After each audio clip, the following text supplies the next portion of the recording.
There's a large gathering of pro-Trump Republicans. They may be ex-Democrat supporters of President Trump. They're supporting Trump and the Republican candidates running here in the San Fernando Valley of Los Angeles, a suburb where representatives are Adam Schiff, Ted Lieu, Brad Sherman, and just south of here, Karen Bass, whose early associations with Communist Cuba and Communist China have been revealed. What do these people know or fear of communism that most liberal Southern Californians are not aware of? Well, I think a lot of people, the educational system does never teach what really communism and Marxism is in practice, whether we look at Stalin and the murders in the Soviet Union, or the 50 million people who died in communist China, or the killing fields under Pol Pot. It's never taught in our educational system. And it's kind of like, if it is, it's just taught as, it's just an ideology, and it's about basically making things a better world, a utopia. So that's kind of what the young people get, is this idea that communism is a great utopian idea, but they don't get taught the reality of the nightmare that communism has created in every country that it existed in. How did you become familiar with communism in the contemporary, your modern time, late 20th century? Well, I had a very unique background. I mean, I grew up in the South Bronx, son of two Irish immigrants in one of the poorest neighborhoods in America. Jimmy Carter came there, President Carter, President Reagan. And I dropped out of high school when I was 15. At 16, I attempted to go to Cuba and cut sugarcane for the communist Fidel Castro. I wasn't accepted. I was too young. I later became a communist Maoist leader and led a trip to communist China when I was 26 years old, still as a high school dropout. And I believed at that time that communism was like it's taught nowadays. It was a utopia.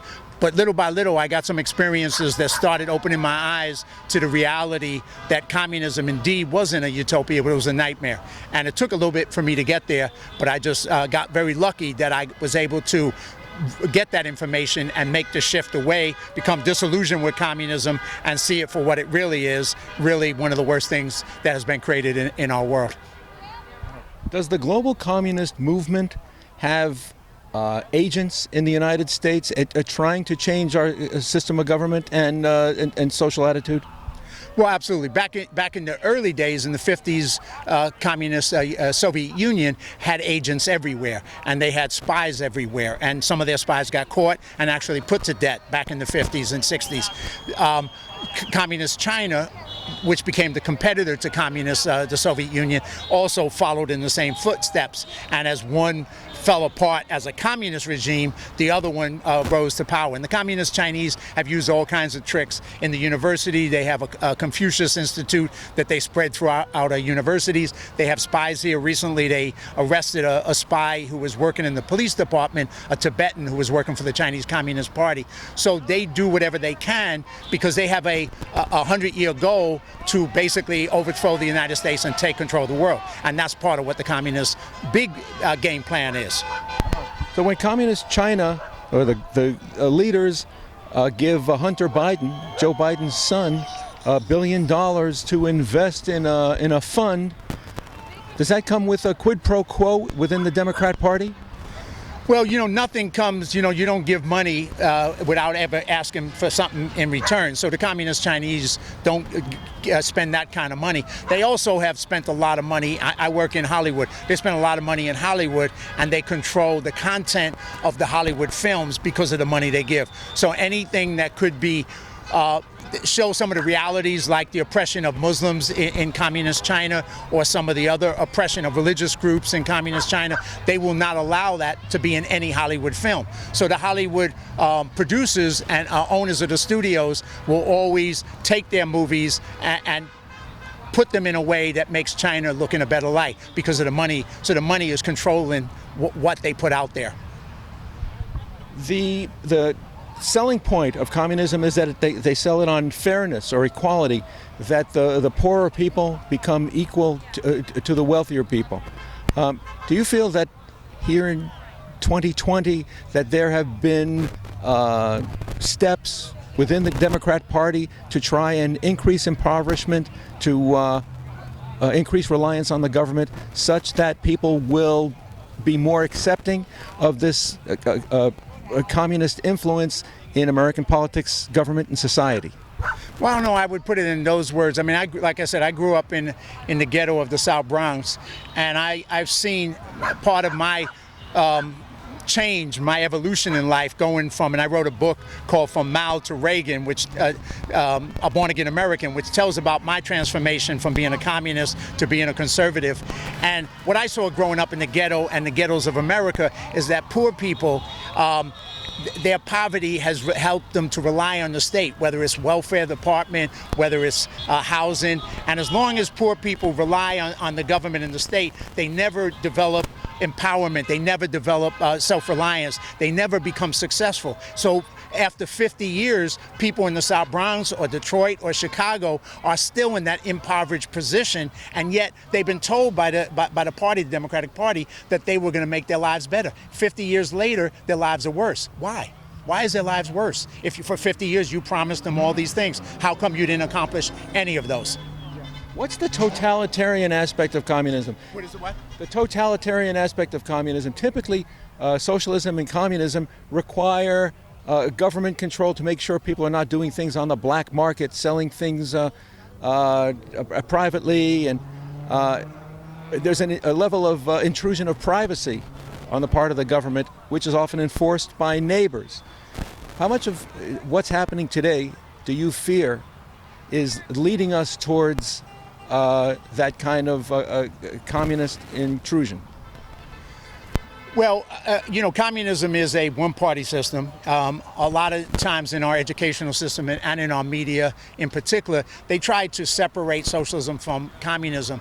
But Karl Marx and the people who founded communism saw socialism as the first step to communism. And socialism was the state's control of the economy, and the state being one party, because there's no two parties in communist country. So they control the economy, they control people's lives, they control people's decisions. And with that, eventually the goal was that they would move into a classless society of communism, which has never happened because it never works. Because the party becomes the ruling class, the Communist Party becomes the ruling class, and it never moves beyond that. And that's what they do. They maintain their rule by the military, the police, and not allowing people freedom of any sort. Freedom of information, freedom to protest, freedom to speak. All those don't exist in a communist society. But if you would watch our media, you would think that they have those freedoms because they don't want to point out what the truth is. That's not what they're about.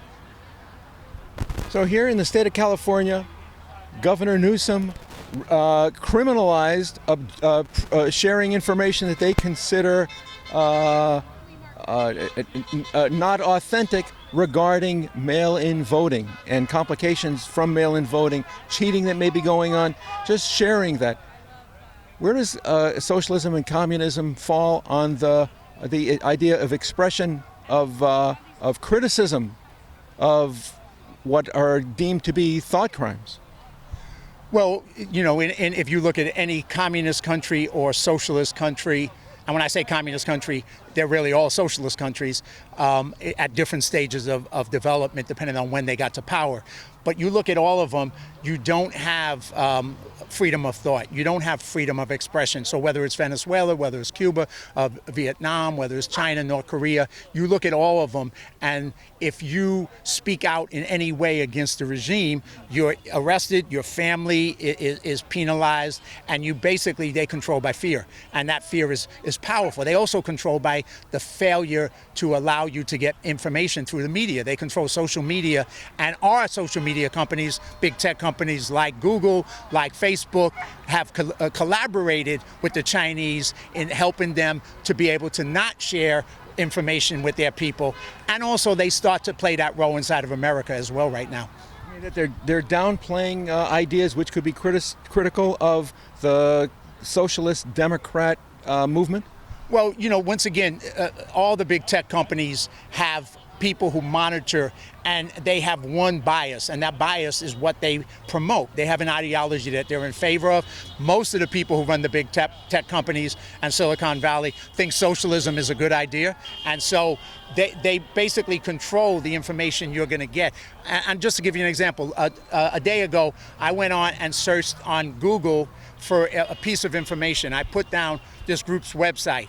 I got 3 pages of all kinds of links condemning the group, but not the group's website. I went to this other page called DuckDuckGo, which is independent, and I put the same thing, that group's website, and I immediately got the website the first thing. Now, why did I get 3 pages not answering my search request on Google? Because they were trying to control the information that came to me, and that's how they do it, and people are not even aware of how deep that manipulation is.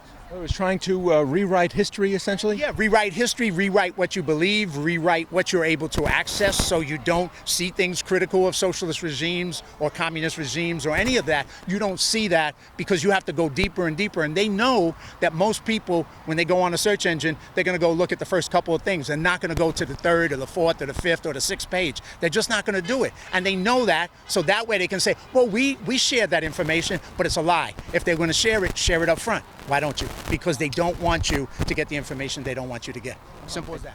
How much of a part of this Democrat campaign or today's Democrat movement do you feel that rewriting society's information, how prevalent is that in the Democratic candidacies and the what may ensue in their governance?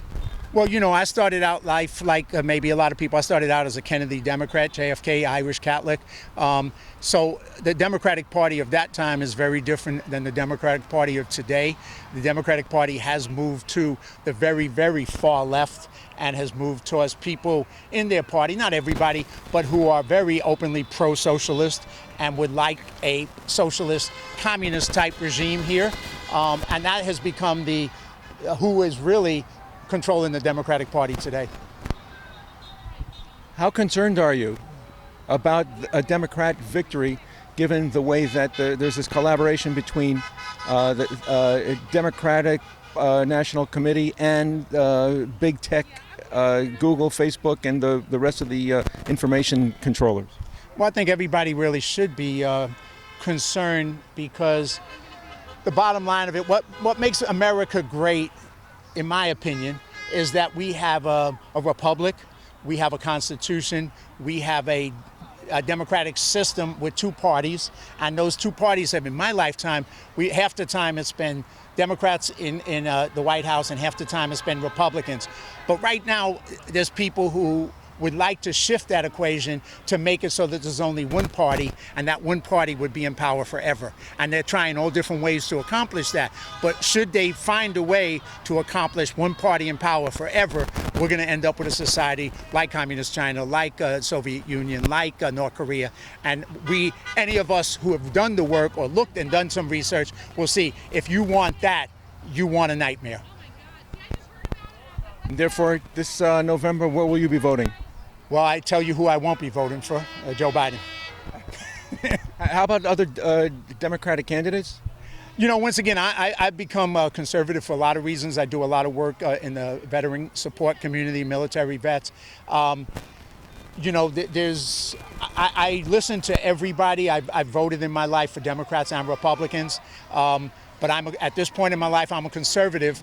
And with that, I say I'm somebody who believes in economic freedom. I believe in America's greatness. I believe in patriotism. I believe in the military. And I believe in conservative values, family, faith, and those things are important in freedom. And so, to me, that's how I'm going to judge people, because that's what I want in life.